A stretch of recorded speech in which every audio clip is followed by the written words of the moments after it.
Bonjour et bienvenue dans votre revue de presse de ce mercredi 19 juin 2019. Divers sujets font le menu de la livraison de ce mercredi de la presse quotidienne, parmi lesquels le procès en appel de l'ancien Premier ministre Abdoul Mbaye dans une affaire l'opposant à son ex-épouse. Le proc veut Abdoul Mbaye à Rebeuss, indique le quotidien LAS à sa une manchette illustrée par une photo quasiment grandeur nature du banquier sénégalais, premier chef de gouvernement de l'ère Macky Sall entre avril 2012 et septembre 2013. 1 an de prison ferme. C'est la peine requise contre l'ancien Premier ministre Abdoul Mbaye par l'avocat général. Il comparaissait hier à la barre de la cour d'appel de Dakar pour faux usage de faux. Complicité d'usage de faux et escroquerie, écrit ce journal. Abdoul Mbaye en danger, indique le quotidien Enquête à sa une.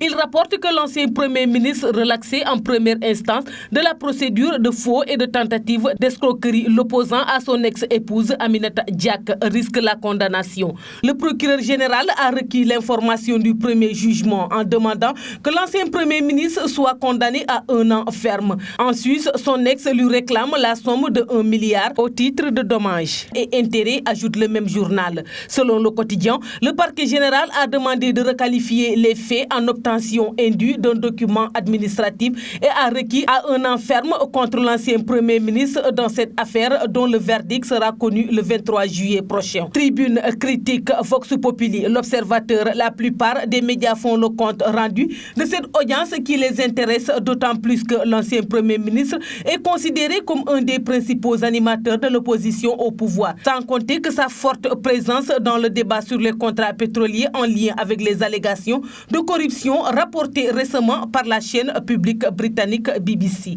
Il faut rappeler que l'ancien Premier ministre a été relaxé de tous les chefs d'accusation. En première instance, son ex-épouse n'a pas jugé nécessaire de faire appel. C'est plutôt le procureur de la République qui a interjeté appel, d'où la réaction scandalisée selon critique de son avocat Maître Bamba Cissé. De même, selon l'Observateur, l'ancien Premier ministre à la sortie du palais de justice s'est scandalisé, dit par le réquisitoire du procureur, mais il affirme n'avoir pas peur d'aller en prison. Du moment que l'Observateur note par ailleurs que M. Mbaye est devenu l'homme qui essuie le plus d'attaques de la part du pouvoir au point de devenir l'homme à abattre depuis qu'il a passé la ligne ennemie, celle de l'opposition. Plusieurs autres journaux rapportent que la plateforme Aar Li Ñu Bokk, mise en place après la diffusion du documentaire de la BBC portant sur des allégations de corruption dans l'attribution de contrats pétroliers au Sénégal, appelle à marcher à nouveau vendredi après en avoir été empêché la semaine dernière. La plateforme citoyenne remet ça ce vendredi sur le boulevard de Gaulle pour l'éclatement de l'affaire Petrotim dans laquelle est cité Alioune Sall, le frère du chef de l'État Macky Sall. La diaspora de son côté met les pieds dans le plat. De la question de la gouvernance des ressources naturelles peut-on lire à la une de Walf Quotidien.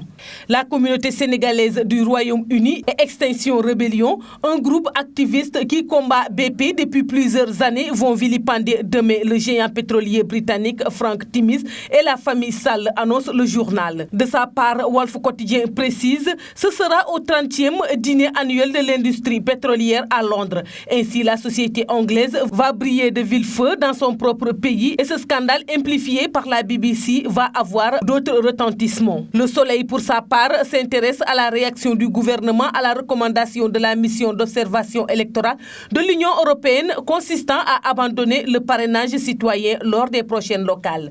Toute modification ultérieure sera le fait du peuple sénégalais, réagit le ministre de l'Intérieur Aly Ngouille Ndiaye, également chargé de l'organisation des élections. Aly Ngouille Ndiaye se fâche contre les missionnaires de l'Union européenne, signale Walf Quotidien également. Avec cette recommandation, l'Union européenne sort du champ de l'observation des élections, renchérit la présidente du Conseil économique, social et environnemental Aminata Touré, dont les propos sont également rapportés par Le Soleil. Le même journal relaie également le démenti du ministre des Finances et du Budget concernant les tensions de trésorerie auxquelles l'État se trouvait confronté. Le ministre concerné assure que la procédure d'exécution du budget 2019 se déroule normalement, écrit le journal. C'est tout pour la revue de presse parvenue à la rédaction du groupe Médias du Sud.